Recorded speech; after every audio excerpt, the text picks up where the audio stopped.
Did you know the average food item in a modern supermarket travels 1,500 miles to get to your plate? A single apple might see more of the country than you do in a year. We live in a world of incredible convenience. But this convenience has a hidden cost. It makes us fragile. What happens when the truck stops running? What happens when the power goes out for a week? For our medieval ancestors, these weren't hypothetical questions. Survival was a daily practice. They couldn't run to a store. They couldn't order a replacement part online. They had to rely on themselves, their community, and the land around them. This isn't about romanticizing the past. The medieval period was often brutal, short, and filled with hardship. But within that hardship, people developed a deep practical knowledge of self-sufficiency. They knew how to grow food, preserve it, mend their clothes, and fix their tools. They understood natural cycles in a way we have forgotten. And in that forgotten knowledge, there are lessons for our modern fragile world. What if we could reclaim some of that resilience? What if we could learn not just to consume, but to create and to repair? These are not skills for doomsday preppers. They are skills for anyone who wants a more grounded, secure, and meaningful life. Number 21, can you fix what is broken? We live in a disposable world. Your phone slows down, you get a new one. Your toaster breaks, you buy another for $20. A seam rips on your shirt. It goes in the trash. This behavior would have been completely insane to a medieval person. A broken pot was not garbage. It was a pot that needed fixing. A worn-out pair of shoes was not trash. It was a job for the cobbler. Things were made to last because they had to. The materials were too valuable and the labor too intensive to just throw away. A blacksmith didn't just forge new items. A huge part of his job was repairing old ones. A tinker traveled from village to village mending pots and pans. This mindset of repair was woven into the fabric of life. It was a basic assumption. Of course you would fix it. What else would you do? Today, we call this the right to repair movement. It's a modern fight against a very modern problem. And companies often design products to be difficult or impossible to fix. They use special screws, glue components together, and refuse to sell spare parts. This practice, called planned obsolescence, became widespread in the 20th century. The idea was promoted by figures like industrial designer Brooks Stevens, who described it in the 1950s as instilling in the buyer the desire to own something a little newer, a little better, a little sooner than is necessary. It fuels consumerism by forcing us to buy new things constantly. We generate mountains of waste. According to a 2019 United Nations report, the world produces up to 50 million metric tons of electronic waste each year. That's like throwing out 1,000 laptops every single second. Learning to repair is a radical act. It starts small. Instead of tossing a shirt with a missing button, learn to sew it back on. It takes 5 minutes. Instead of throwing away a wobbly chair, get some wood glue and a clamp. Learn how to solder a loose wire on a pair of headphones. Websites like iFixit offer free guides to repair almost any electronic device you can imagine. They are the modern-day guild of repair masters, sharing knowledge freely. The rise of repair cafes, a concept started by Martin Postma in the Netherlands in 2009, shows a growing hunger for this knowledge. These are free meeting places where people can bring their broken items and fix them together with the help of volunteers. It's about more than just saving money. It's about understanding the objects in your life. It's about reclaiming a sense of agency over your own stuff. When you fix something, you transform it from a disposable commodity into something that is uniquely yours. You add your own story to it. What happens to a society when the vast majority of people lose the basic skills to maintain their own environment? Are we designing products to fail on purpose? And what does that say about our long-term vision for civilization? If an object cannot be repaired, is it truly owned by the person who bought it? Number 20. How do you record what you learn? In a world before printing presses, and certainly before the internet, knowledge was a precious and fragile thing. A single book could be worth as much as a small farm. Monks in monasteries, like the Benedictines, following the rule of Saint Benedict from the 6th century, spent their lives painstakingly copying text by hand. But for the average person, knowledge was passed down orally or through apprenticeship. If you wanted to know how to build a wall, You watched a mason. If you wanted to know which plants were medicinal, you learned from the village healer. This knowledge was vital.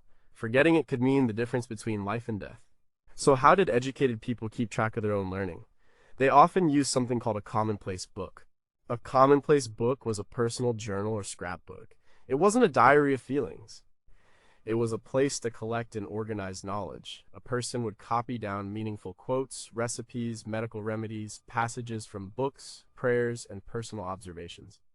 It was a way to create your own personal encyclopedia. Famous figures from the Renaissance and Enlightenment like Leonardo da Vinci and John Locke were known for their extensive notebooks. Locke even published a book in 1706 titled A New Method of Making a Commonplace Book. The idea was to create a tool for remembering and connecting ideas. You wouldn't just write things down chronologically. You would organize them by topic, creating an index so you could find the information later. It was a slow, deliberate way of processing information. You had to physically write it down, which helps cement it in your memory. A 2014 study by Pam Muller and Daniel Oppenheimer at Princeton and UCLA found that students who took notes by hand learned more than students who typed them on a laptop. The act of writing forces you to synthesize, summarize, and understand. In our age of information overload, the idea of a commonplace book is more relevant than ever. We have access to all the information in the world, but how much of it do we actually retain? We bookmark articles we never read again. We watch tutorials we immediately forget. We are drowning in data, but starving for wisdom. Starting a physical commonplace book is a powerful antidote. Get a simple, durable notebook. When you learn something useful, write it down. Did you figure out the perfect ratio for your sourdough starter? Write it down. Did you read a quote that changed your perspective? Write it down. Did you identify a new bird in your backyard? Sketch it and write down its name and call. It's not about curating a perfect document for others to see. It's a working tool for your own mind. It forces you to be selective. You can't copy the whole internet. You have to choose what matters. It slows you down. It makes learning an active physical process. Over time, you will build a unique record of your journey towards self-sufficiency. It will be a book of your own hard-won knowledge, more valuable than any single book you could buy. How does the physical act of writing change the way our brains store and retrieve information? If our digital records were suddenly wiped out, what essential human knowledge would be lost forever? In an age of artificial intelligence, what is the value of a single human's curated knowledge? Number 19, can you read the sky? Before there was a weather app on your phone, there was the sky. Before there was a meteorologist on the evening news, there was the wind. For a medieval farmer, sailor, or traveler, the ability to read the weather was not a hobby. It was a critical survival skill. A farmer needed to know if a coming storm would ruin his hay harvest. A sailor's life depended on spotting the signs of a squall. They didn't have Doppler radar or satellite imagery. They had observation accumulated over generations. They knew that a ring around the moon often meant rain was coming. They knew that a red sky at night was a sailor's delight, but a red sky in the morning was a sailor's warning.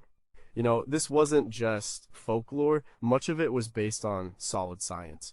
The red sky saying, for instance, which dates back to the Bible, works because weather systems in the mid-latitudes generally move from west to east. A red sunset means dry, high-pressure air is moving in from the west. A red sunrise means that dry air has already passed, and a wet, low-pressure system is likely following from the west. This deep connection to the environment is something we have almost entirely lost. We trust the icon on our phone more than our own eyes. We have outsourced our senses. But learning to read the weather is a skill that can be relearned. It begins with paying attention. Look at the clouds. Are they the high, wispy cirrus clouds, often the first sign of an approaching warm front? Or are they the low, puffy cumulus clouds of a fair day? Do they grow tall and dark into cumulonimbus, the thunderhead cloud? The book The Cloud Spotter's Guide by Gavin Pretor-Pinney can teach you to identify dozens of cloud types and what they signify. Pay attention to the wind. Where is it coming from? Is it steady or gusty? A shift in wind direction often signals a change in the weather.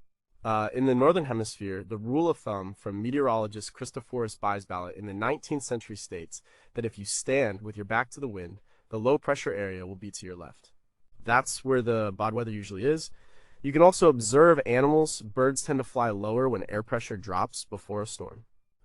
Some people notice their joints ache with changes in barometric pressure. a phenomenon studied in a 2007 Tufts University study that found a link between falling pressure and increased arthritis pain. All of these are small data points. None of them are 100% accurate on their own. But when you start to combine them, the clouds, the wind, the feel of the air, the behavior of the birds, you begin to build a picture. You develop an intuition. This isn't about abandoning technology. It's about augmenting it with your own senses.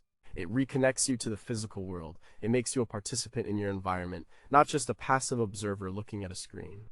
It is a fundamental skill of awareness. What subtle environmental cues are our bodies still able to detect, even if our conscious minds have forgotten how to interpret them?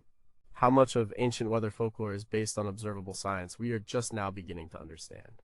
If our global positioning and weather systems were to fail, how long would it take for humanity to relearn the art of navigation and forecasting from scratch? Number 18, are you strong enough for your own life? In the modern world, we separate exercise from life. We drive to a job where we sit in a chair. Then we drive to a gym where we pay to lift heavy things and put them down again. This concept would be utterly alien to a medieval peasant. Their life was exercise. Plowing a field with an ox, scything hay, carrying water from the well, grinding grain by hand, chopping wood. These were not workouts, tasks required for survival. And they built a kind of functional, resilient strength that is very different from the specialized muscles built in a gym. A peasant's body was a tool, hardened and adapted to the specific demands of their life. Historical accounts and skeletal studies, such as research on remains from the medieval village of Warren-on-Percy in England, show that the average person was shorter than us, but often had greater bone density and muscle attachments, indicating a life of hard physical labor. We have engineered movement out of our daily lives. We use cars, elevators, and washing machines. This convenience has made us comfortable, but it has also made us weak. The World Health Organization reported in 2018 that more than a quarter of the world's adult population is not getting enough physical activity. This isn't about achieving a certain body type, it's about developing practical physical resilience. It's about being able to carry your own groceries, lift a heavy box without throwing out your back, or walk a few miles if your car breaks down. This kind of fitness is not built with complex machines. It is built with simple compound movements that mimic real-world activities. You don't need a gym membership to build this kind of strength. You just need to reintegrate physical effort into your life. Carry your groceries instead of using a cart. Take the stairs. Work in your garden. Shovel your own snow. Chop your own wood. These are the exercises our ancestors did. The modern movement known as natural movement, or MoveNat, founded by Erwan Le, is based on this very idea. It focuses on practicing practical skills like lifting, carrying, walking, running, and climbing. It's about building a body that is useful and capable in the real world. Think of it as building a peasant-strong body. Can you get up off the floor without using your hands? Can you carry a 40-pound bag of soil from your car to your garden? Can you help a friend move a couch? This is not about aesthetics. It is about capability. It is about building a body that can serve you well, not one that you have to constantly serve. It's a strong, capable body is the ultimate tool for self-sufficiency. How has the shift from a life of physical labor to a life of sedentary knowledge work changed human physiology in ways we don't yet fully understand? What is the real connection between physical strength and mental resilience? If we had to survive without modern machinery, how many of us possess the physical conditioning to perform the basic tasks of living? Number 17. What do you do when the screens go dark? Imagine a long winter evening in a medieval cottage. The work is done, the fire is lit. There is no television, no internet, no radio, no phone. What do? You talk. You tell stories, you sing songs, you play simple games with dice or stones. You mend tools, you spin wool. Entertainment was not a passive act of consumption. It was an active, participatory, and communal activity. Bards and minstrels traveled from town to town, but they were the exception. Most of the time, you made your own entertainment. Storytelling was a vital skill. It was how history, legends, and morals were passed down. It strengthened community bonds and provided a shared culture. The great epic poems like Beowulf were originally part of a rich oral tradition long before they were ever written down. Today, we are rarely bored, and that might be a problem. Any moment of stillness is instantly filled by a screen. We scroll through social media feeds, binge watch series, and play games. A 2019 report from the media research firm Nielsen showed that the average American adult spent over 11 hours per day interacting with media. We are constantly consuming content created by others. We have become passive recipients of entertainment rather than active creators of it. This has an effect on our minds. Nicholas Carr, in his book The Shallows What the Internet is Doing to Our Brains, argues that our constant online activity may be eroding our capacity for deep concentration and contemplation. We get used to constant stimulation. We forget how to just be reclaiming the art of self-entertainment is a powerful act of self-sufficiency. It is about learning to be content with your own thoughts and to create your own joy. It starts with a simple step: turn off the screens. Intentionally schedule time for non-digital activities. Learn to play a simple instrument like a harmonica or a ukulele, get a deck of cards, and learn some family games. Read a book out loud with someone, or just sit and talk. Tell each other stories about your day, your childhood, your hopes.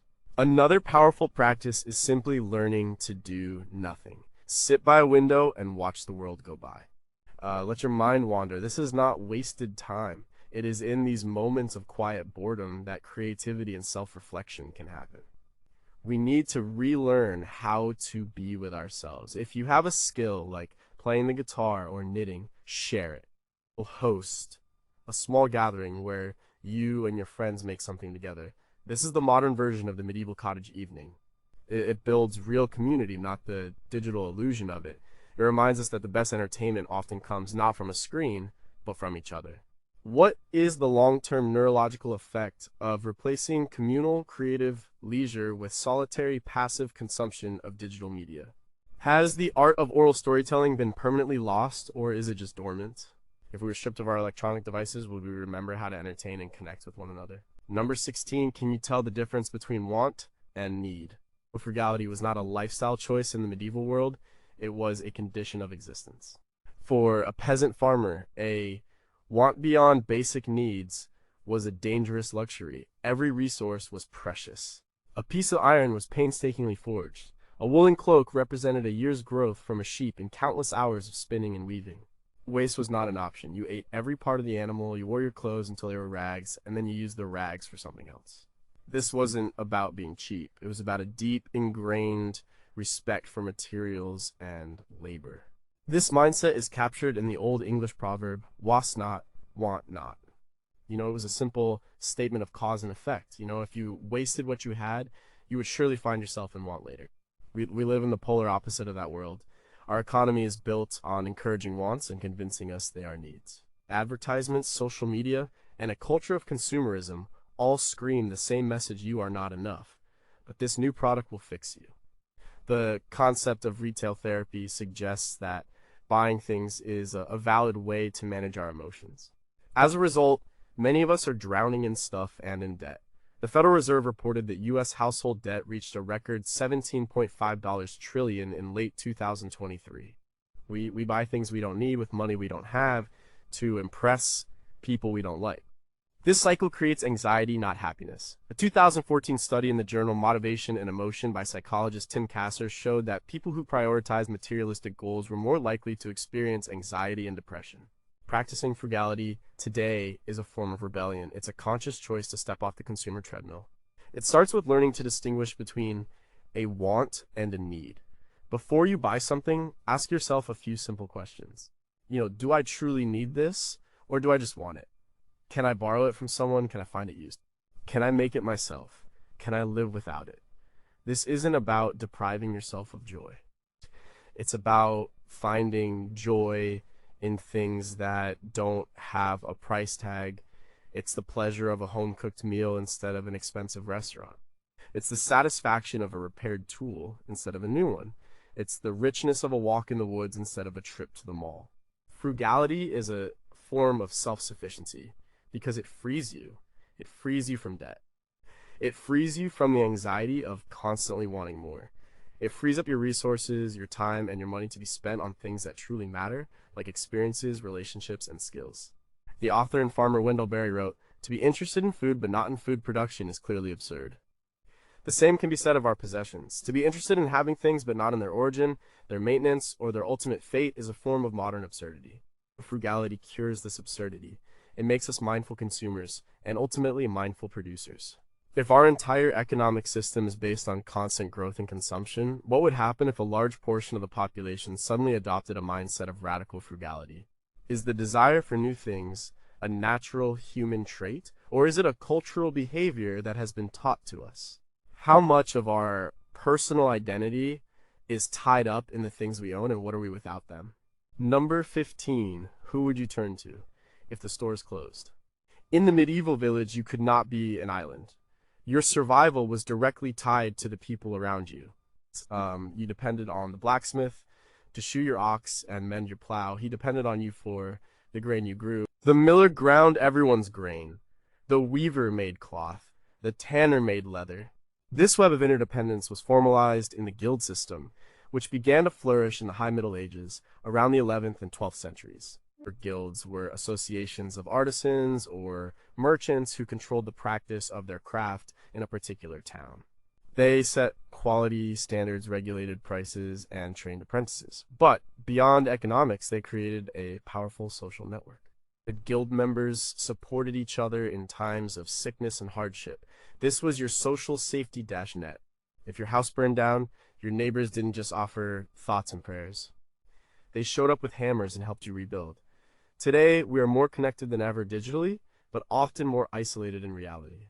We can order anything we need online and have it delivered to our door without speaking to a single person. We might not even know our neighbors' names. Political scientist Robert Putnam, in his 2000 book, Bowling Alone, documented a sharp decline in social capital and civic engagement in America over the last few decades. We are less likely to join clubs, attend community meetings, or even have friends over for dinner. This isolation makes us vulnerable. A strong community is a crucial part of self-sufficiency. You can't possibly master every single skill yourself, but you can be part of a network where skills are shared. Building a local network is a conscious act. It starts with getting to know your neighbors, learn their names, find out what they're good at. Maybe the retired man down the street is a master gardener. Maybe the young woman next door knows how to fix computers. You have skills they can use too. This is the foundation of a barter or skill-sharing system. Formal platforms like Simbi or local time banks exist, but it can be as simple as an informal agreement. You help your neighbor fix their fence, and they give you a dozen eggs from their chickens. This builds relationships that are far stronger than simple cash transactions. Look for existing groups in your community. Join a community garden, a tool library, or a makerspace. A tool library is a modern guild hall. For a small annual fee, you can borrow everything from a simple wrench to a heavy-duty table saw. It gives you access to resources you couldn't afford on your own and connects you with people who know how to use them. When a crisis hits, whether it's a natural disaster or a personal emergency, it is this network of real, local relationships that will be your most valuable asset. The money in your bank account will be useless if the person with the chainsaw and the knowledge to use it safely lives 100 miles away. In a hyper-individualistic culture, how do we relearn the art of communal reliance and mutual aid? What is the tipping point where a collection of households becomes a true, resilient community? Are digital social networks a poor substitute for real-world connections, or can they be used to strengthen local ties? Number 14, can you create value from what others throw away? In the medieval world, there was no such thing as a landfill. The very concept of trash as we know it did not exist. Every single thing had a potential use. Food scraps were fed to pigs or chickens, or they were added to the compost heap. Old clothes were turned into rags, quilts, or patches. Broken pottery could be ground down and used in building materials. Wood ash from the fire was a source of lye for making soap, or could be used to enrich the soil in the garden. Human and animal waste, known as night soil, was a valuable fertilizer, a practice that continued for centuries. Everything was part of a cycle. To throw something away was to throw away a valuable resource. The world was a closed loop. We live in a linear world of take, make, dispose. We extract resources, manufacture products, and then throw them away when we're done. According to the U.S. Environmental Protection Agency, the average American generates about 4.9 pounds of municipal solid waste per day. That adds up to over 1,800 pounds per person per year.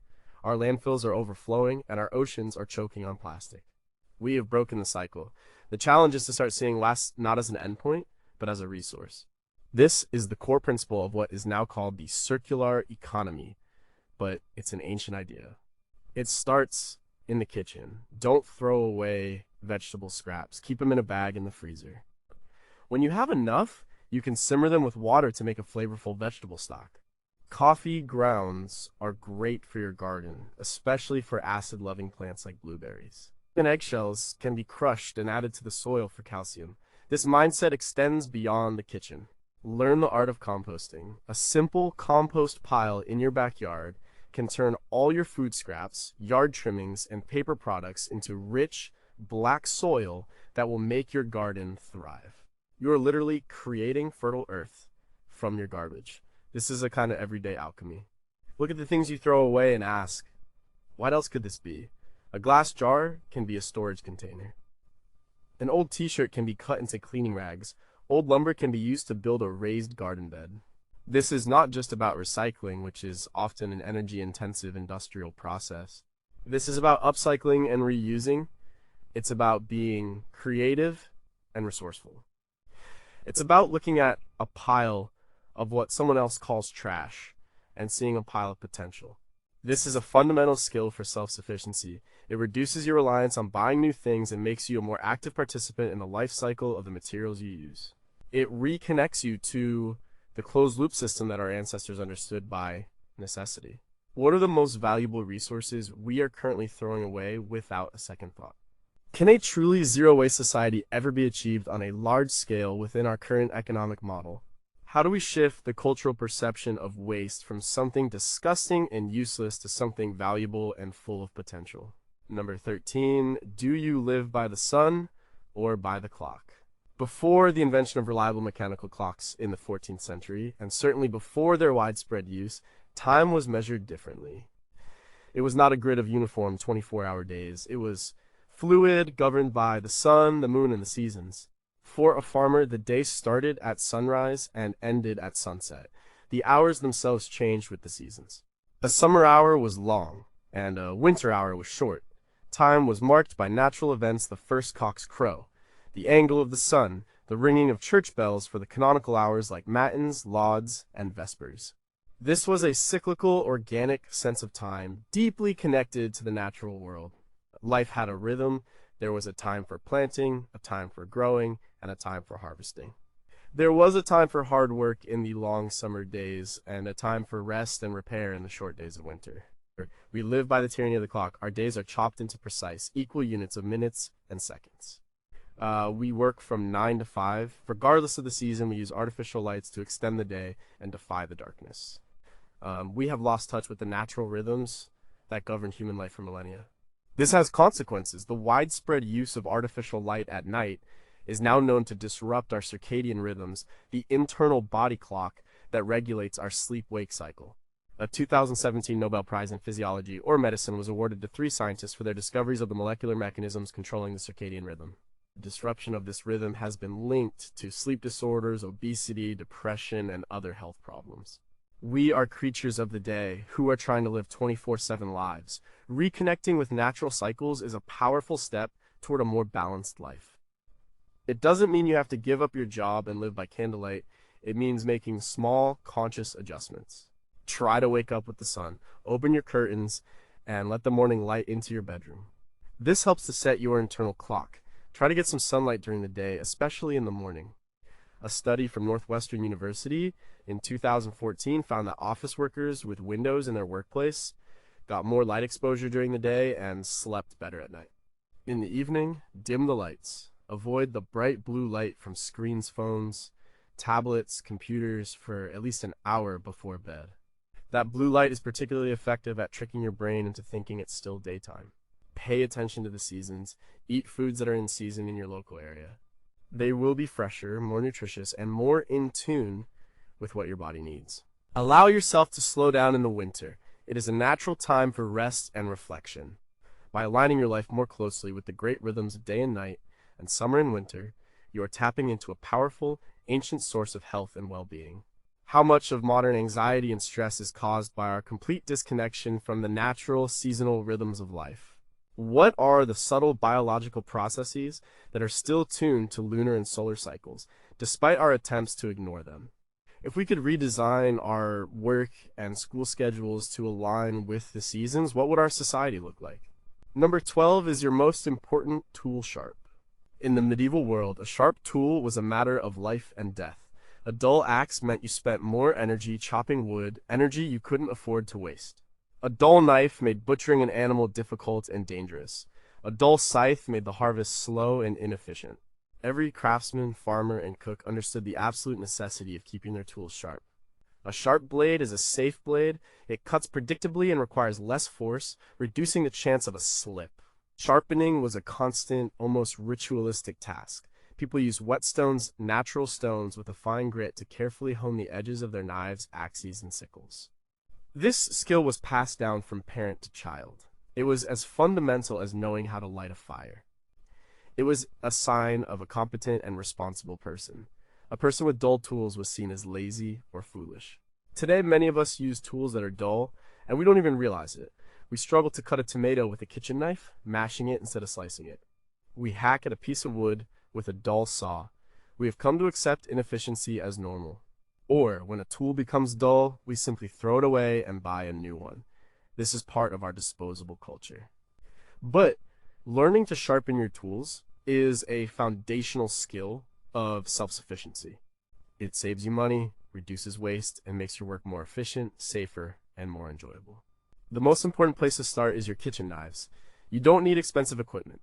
A simple sharpening stone, also known as a water stone or an oil stone, is all you need. There are countless videos online that can teach you the basic technique.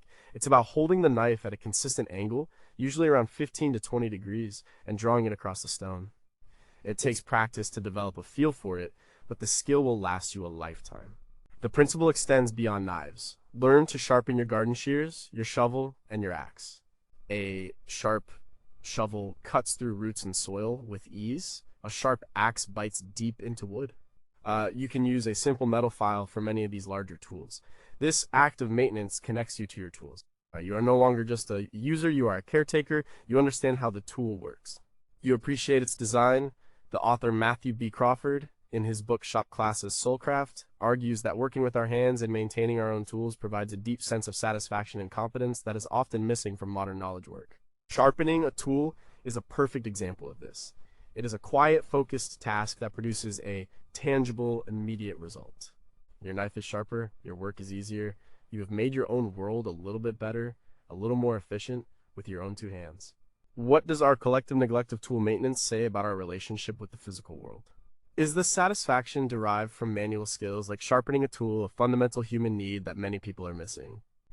If you had to perform a basic survival task like building a shelter or preparing food, would your own tools be a help or a hindrance? This is number 11.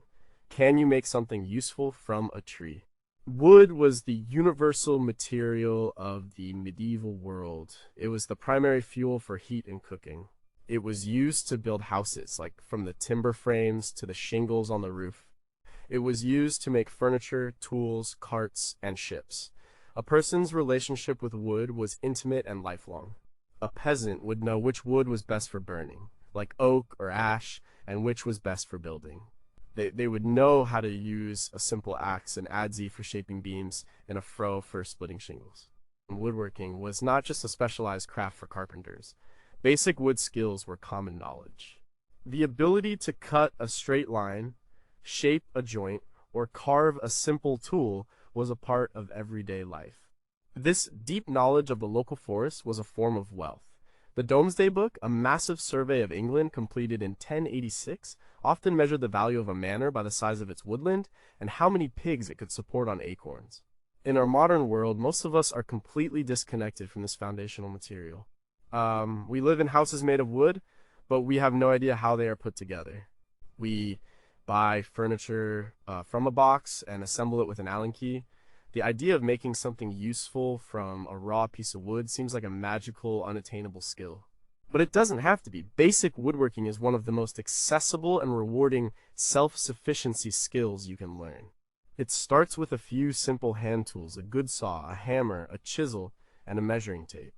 You don't need a large workshop filled with expensive power tools. For centuries, incredible structures and beautiful furniture were made with hand tools alone. Start with a simple project. Build a small box, build a stool, build a raised bed for your garden. The author and woodworking expert Roy Underhill, host of the long-running PBS show The Woodwright's Shop, has spent his career demonstrating that complex and beautiful things can be made with simple tools and traditional techniques. Her books, like The Anarchist's Tool Chest by Christopher Schwartz, champion the idea of a small, essential set of hand tools that can last a lifetime and build almost anything you need.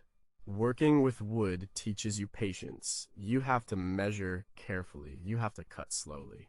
You learn to read the grain of the wood, to understand its strengths and weaknesses. It is a conversation between you and the material. When you build something yourself, you appreciate it in a way you never could with a store-bought item. You know its flaws and its strengths because you put them there. It is a part of you. This skill connects you, not just to your home, but to the natural world that provides the material in the first place. Why have basic manual skills like woodworking become so rare, even though we are surrounded by wooden objects? What is the psychological effect of living in an environment that you have had no hand in creating or maintaining? If you were given a log and a few basic tools, could you create a single useful object? Number 10, can you make your own soap? For most of human history, soap was a harsh homemade substance. It was not a luxury item with a pleasant scent. It was a utilitarian necessity for cleaning textiles and, to a lesser extent, people. The basic recipe has remained unchanged for thousands of years. The ancient Babylonians were making a form of soap as early as 2800 BC. The process, called saponification, involves mixing a fat or oil with an alkali. In medieval times, the fat would have been tallow-rendered animal fat from butchered animals. The alkali was lye, which was produced by leaching water through wood ashes, often an imprecise process, but it produced a substance that could cut through grease and dirt, which was essential for washing clothes and maintaining a basic level of hygiene. Soap making was a common household chore, often done once a year in large batches. Today, we buy soap as a cheap, disposable commodity. We don't think about how it's made. But the store-bought bars are often full of synthetic detergents, fragrances, and chemicals that can be harsh on the skin. Making your own soap is a surprisingly simple and rewarding process. It's a perfect example of taking a medieval necessity and turning it into a modern, enjoyable skill. The basic ingredients are still the same fat and lye, but you have more choices. You can use plant-based oils like olive oil, coconut oil, or shea butter instead of animal fat. You can buy pure sodium hydroxide lye instead of the messy and unpredictable process of leaching it from wood ash. This makes the process much safer and more reliable. Lye is a caustic substance and must be handled with care gloves, and safety glasses are essential. But as long as you follow basic safety precautions, the process is straightforward. There are many great books and online resources that can walk you through the cold process soap making method. You carefully mix the lye with water, then blend that solution with your chosen oils. You stir the mixture until it thickens to a consistency called trace. At this point, you can add natural colorants like clay or spices and essential oils for scent. You pour the mixture into a mold, let it sit for a day or two to harden, and then cut it into bars. The soap then needs to cure for 4 to 6 weeks, allowing the saponification process to complete and the water to evaporate, resulting in a hard, long-lasting bar. The result is a high-quality natural soap that is far superior to anything you can buy in the store. You have complete control over the ingredients. You can tailor it to your own skin type. It's a practical skill that provides you with a basic necessity, but it is also a creative and satisfying craft. It's a small piece of practical chemistry that turns a few simple ingredients into something useful and even beautiful. Why have we become so disconnected from the chemistry of our own homes and cleaning products? What are the long-term health effects of the synthetic chemicals found in many commercial soaps and detergents? If the supply chain for basic hygiene products was disrupted, how many people would know how to create them from scratch? Number 9, can you clothe yourself? Before the Industrial Revolution, clothing was one of the most valuable things a person could own. It was not uncommon for a person's will to list individual garments. A good woolen cloak could be a significant part of a person's wealth. The process of making cloth was incredibly labor-intensive. It started with raising sheep for wool or growing flax for linen. The wool had to be sheared, cleaned, carded, and then spun into thread on a drop spindle or a spinning wheel. The flax had to be harvested, retted, rotted to separate the fibers, broken, scutched, and hackled before it could be spun. Then, the thread had to be woven into cloth on a loom. All of this was done by hand. It's estimated that it took at least 10 spinners to supply one weaver. This is why clothes were worn until they literally fell apart. And when they did, they were not thrown away, they were mended. A patch on a pair of trousers was not a sign of poverty, it was a sign of good sense. We live in the age of fast fashion. Clothing is cheaper and more disposable than at any other point in human history. The average American throws away about 81 pounds of clothing every year, according to the EPA. We buy clothes, wear them a few times, and then discard them. The quality is often so poor that they are not worth mending. This industry has huge environmental and social costs, from the water used to grow cotton to the poor labor conditions in many garment factories. Learning to mend your own clothes is a radical act of defiance against this system. It is also a very practical medieval skill. You don't need to be an expert tailor. You just need to learn a few basic stitches. A needle, some thread, and a pair of scissors are all you need to get started. Learn how to sew on a button. It is a 5-minute task that can save a favorite shirt. Learn a simple running stitch to repair a split seam. Learn how to apply a patch to a hole in the knee of your jeans. This can be done visibly and creatively, a practice known as sashiko in Japan, or simply visible mending. It turns the repair into a design element, celebrating the history of the garment. Tom of Holland is a modern, visible mender who champions the idea that a repaired garment is more beautiful and valuable than a new one. Mending connects you to your clothing. It transforms you from a passive consumer into an active caretaker. It saves you money and reduces waste. It is a small, quiet act of rebellion. And if you want to go a step further, you can learn basic sewing skills to make your own simple garments, or even try your hand at knitting or crocheting to make your own hats and scarves. These skills put the means of production back into your own hands. What is the true cost of a $5 t-shirt, and who actually pays it? Has the skill of mending been so completely lost that we see a hole as a catastrophic failure rather than an opportunity for repair? If we began to value our clothes based on their durability and repairability instead of their trendiness, how would the entire fashion industry change? Number 8, can you find medicine in your backyard? In the medieval period, there was no corner drugstore. If you got sick, you relied on a local healer, a wise woman, or knowledge passed down through your family. Their pharmacy was the local landscape. They knew that willow bark could ease a fever, a fact we now know is due to the presence of salicin, the precursor to aspirin. They knew that the leaves of the plantain plant, a common weed, could be chewed into a poultice to soothe insect bites and stings. They knew that a tea made from yarrow could help stop bleeding. This knowledge was codified in herbals, books that described plants and their medicinal uses. One of the most famous medieval healers was Hildegard of Bingen, a 12th century German abbess who wrote extensively on medicine and natural history in her book Physica. This was not superstition. It was the result of centuries of trial and error observation. It was a practical folk science. Today, we have access to powerful modern medicine, which is a wonderful thing. But we have also lost the basic knowledge of the plants that grow all around us. We see them as either decorative or as weeds to be pulled. We have forgotten that many of them have a long history of medicinal use. Learning basic herbalism is not about replacing your doctor. It is about becoming more self-reliant for common minor ailments. It's about knowing how to make a cup of chamomile tea to calm your nerves or a ginger tea to settle your stomach.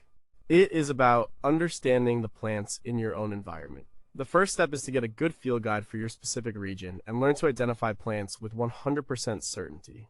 Never ingest a plant unless you are absolutely sure what it is.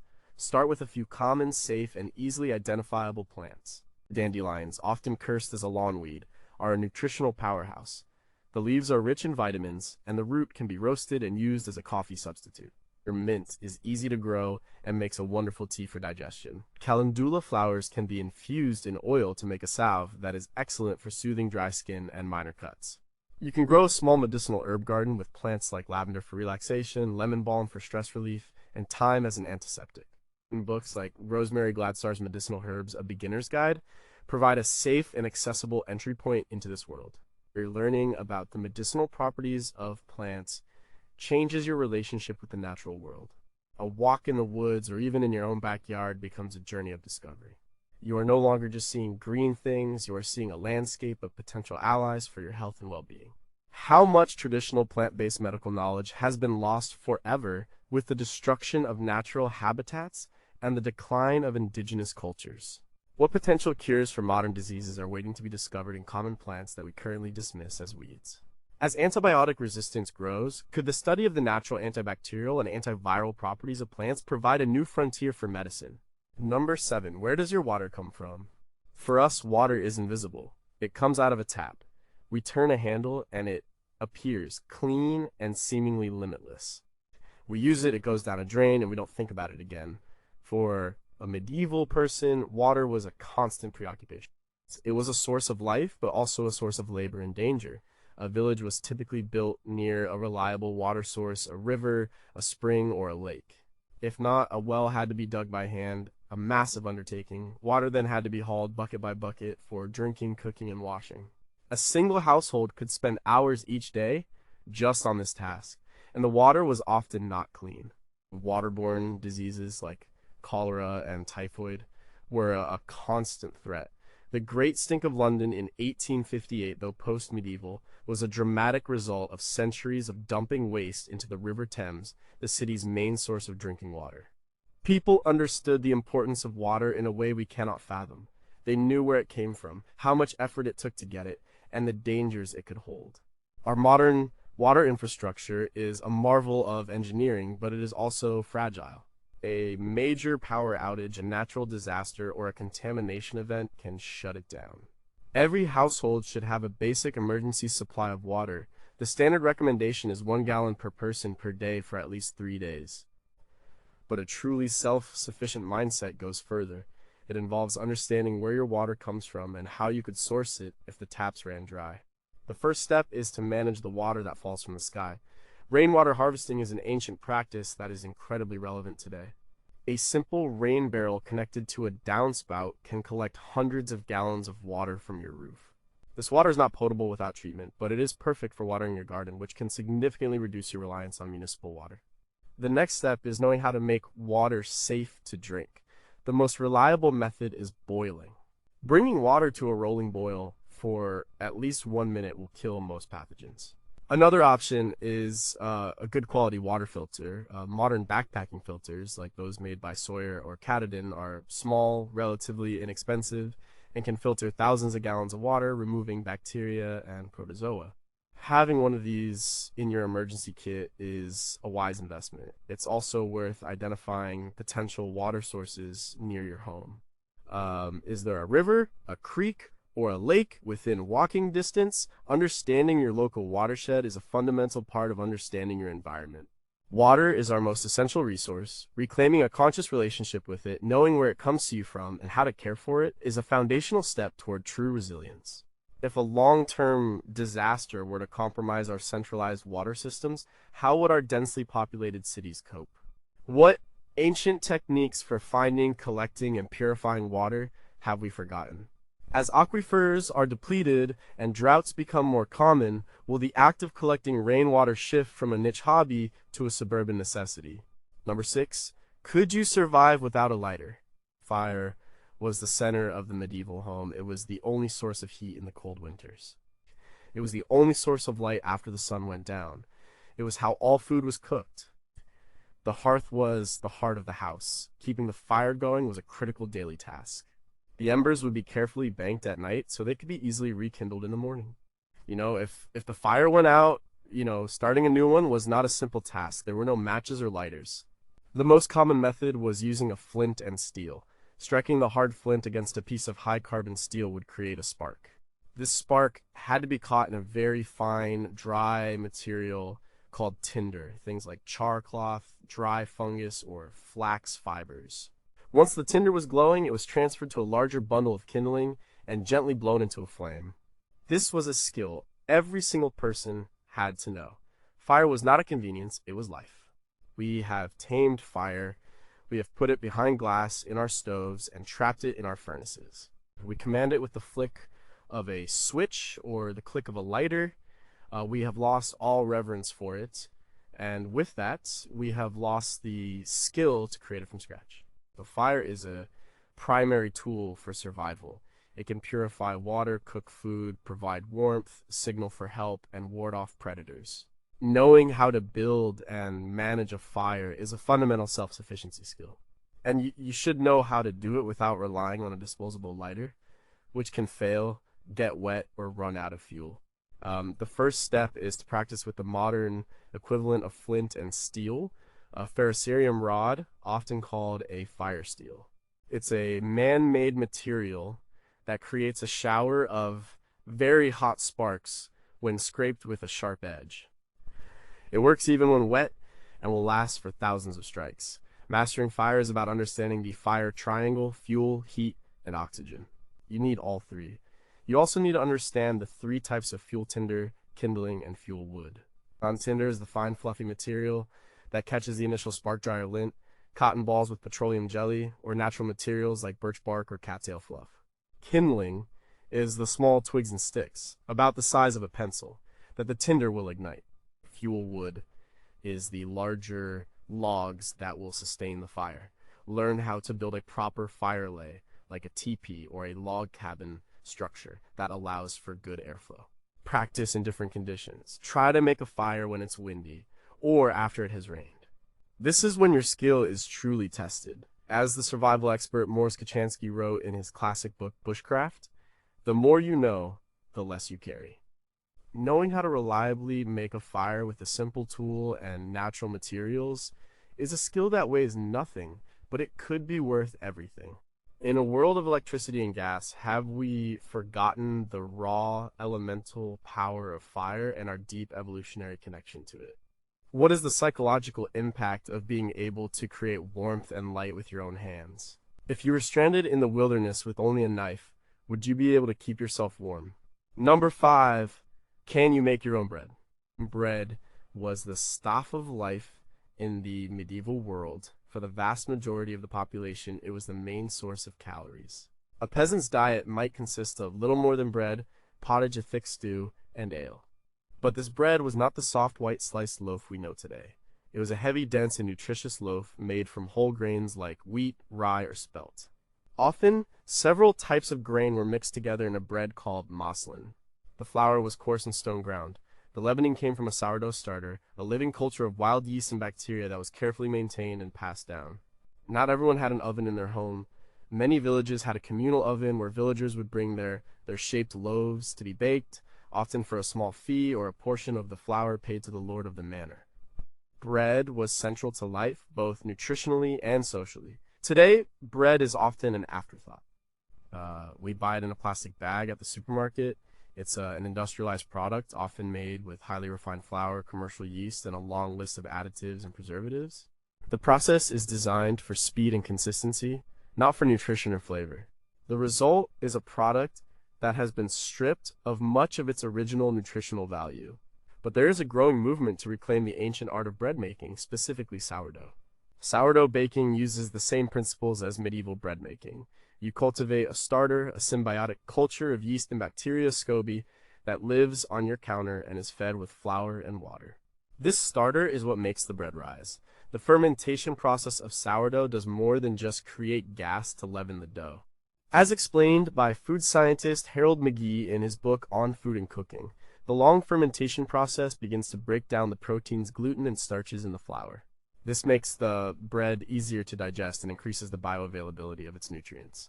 Making your own sourdough bread is a deeply rewarding process. It requires only 3 ingredients: flour, water, and salt. But it teaches you patience and attentiveness. You have to learn to read the dough, to feel when it is ready. You have to tend to your starter, keeping it alive and active. It is a living thing in your kitchen. There is a rhythm to it: feeding the starter, mixing the dough, letting it ferment, shaping the loaf, and finally baking it. The smell of freshly baked bread filling your home is one of the most primal and comforting experiences. When you pull a crackling golden brown loaf from your own oven, you are not just making food. You are participating in a tradition that is thousands of years old. You are providing for yourself in the most fundamental way. What nutrients and microorganisms were present in ancient, stone-ground, long-fermented bread that are completely absent from our modern industrial loaves? How does the process of working with a living culture like a sourdough starter change our relationship with our food? If the supply of commercial yeast suddenly disappeared, would we remember how to capture and cultivate the wild yeasts that are all around us? Number four, do you know how to keep chickens? For a medieval peasant, livestock was a form of wealth. A cow or an ox was a major asset.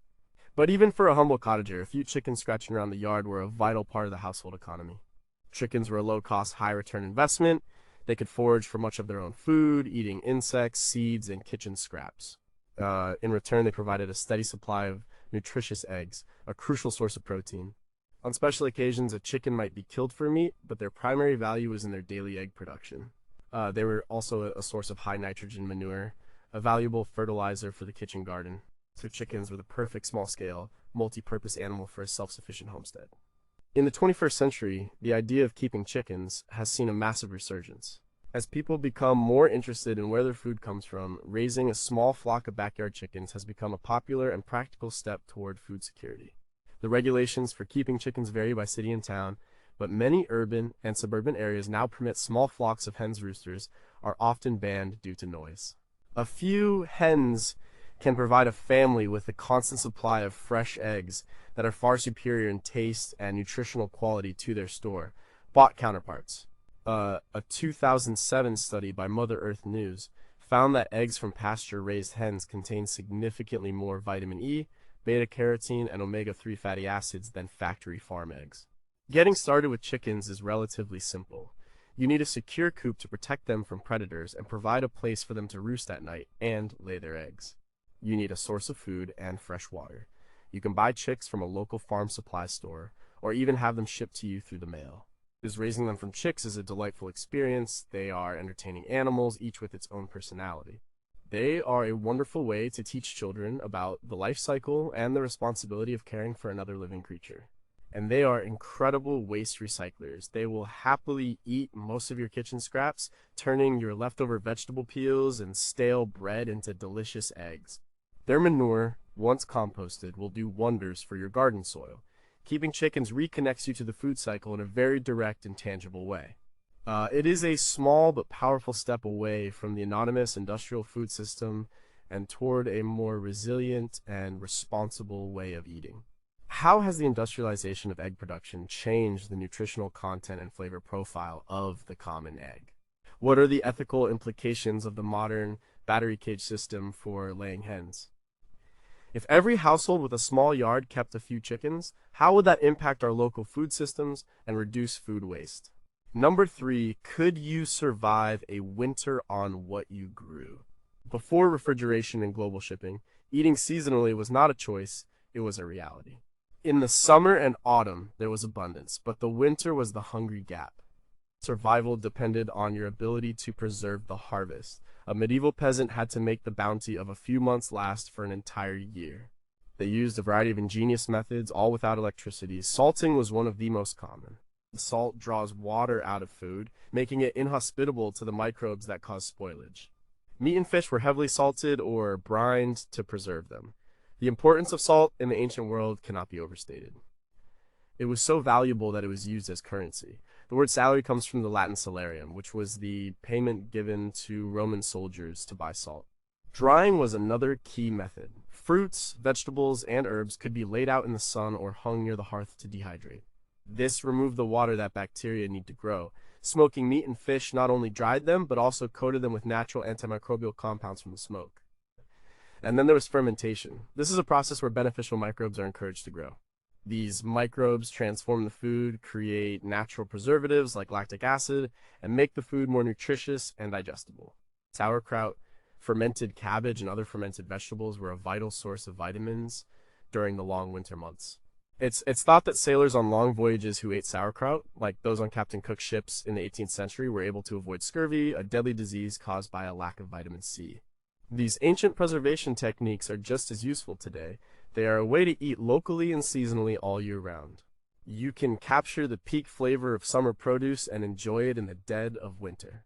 Canning is a more modern method developed in the early 19th century that uses heat and vacuum sealing to preserve foods in glass jars. But the older methods are often simpler and require less specialized equipment.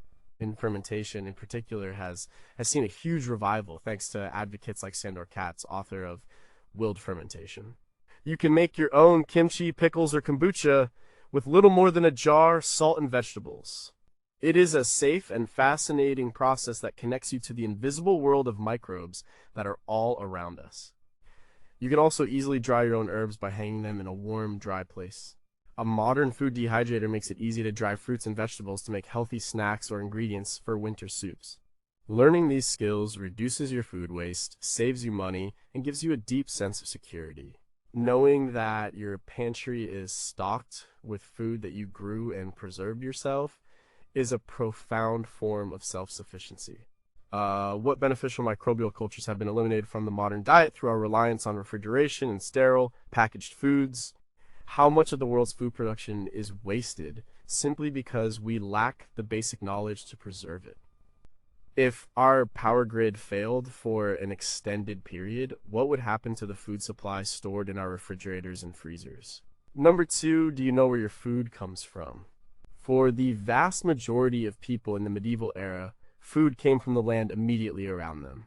A peasant family might have a small personal garden called a croft right next to their cottage. Here they would grow vegetables like peas, onions, and cabbage and herbs for cooking and medicine.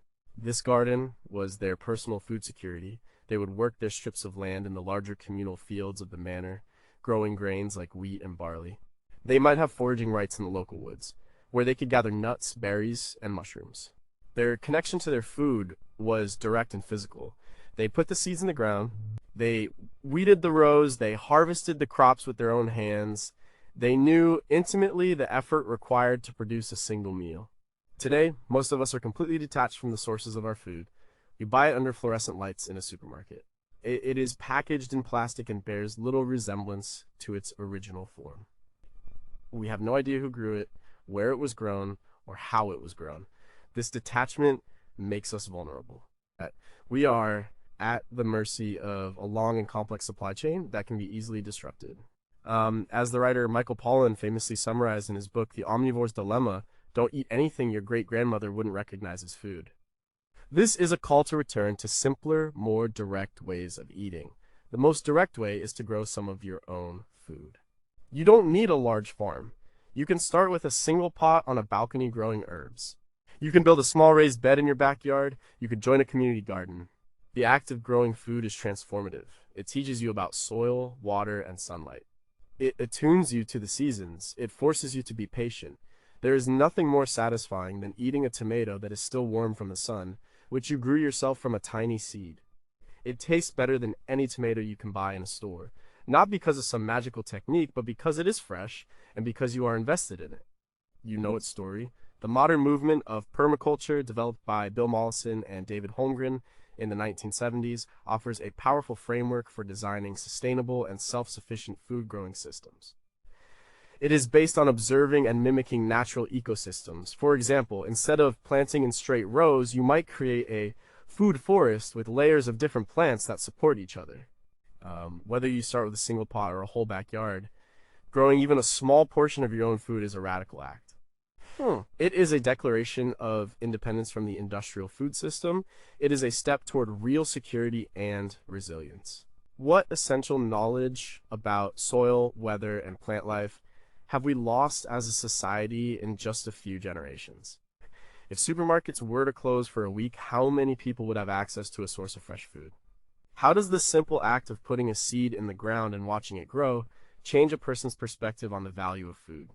Number one, can you find food that isn't farmed?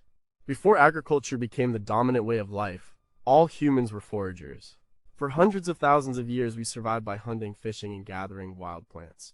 This deep ancestral knowledge of the natural landscape was the key to our survival. Even in the medieval period, foraging remained an important supplement to the diet, especially for the poor.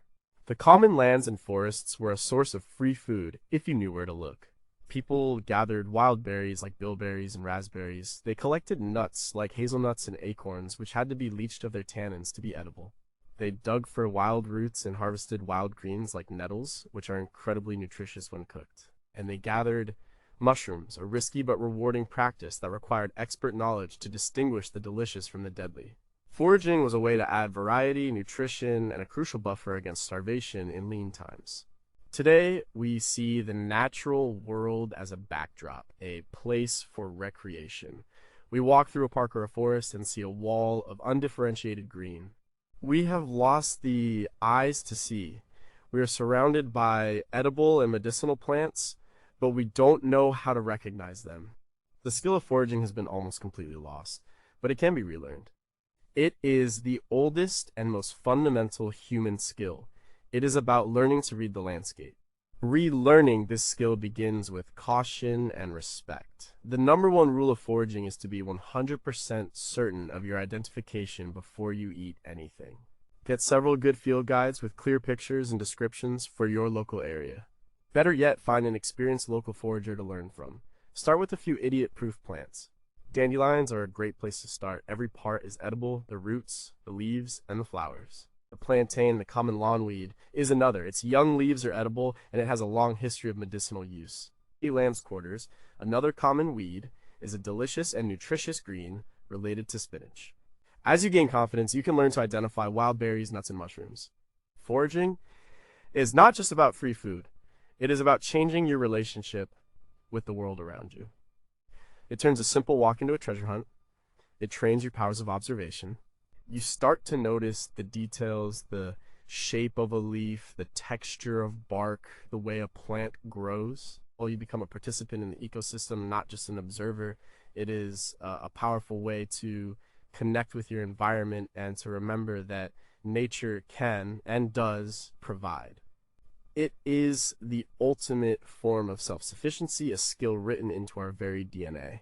How many edible plant species have we completely forgotten about, and what nutritional or medicinal properties have been lost with that knowledge? In our modern, curated landscapes of lawns and ornamental plants, have we created food deserts where abundance once grew? If our agricultural system failed, would we be able to recognize the feast that is still growing wild all around us?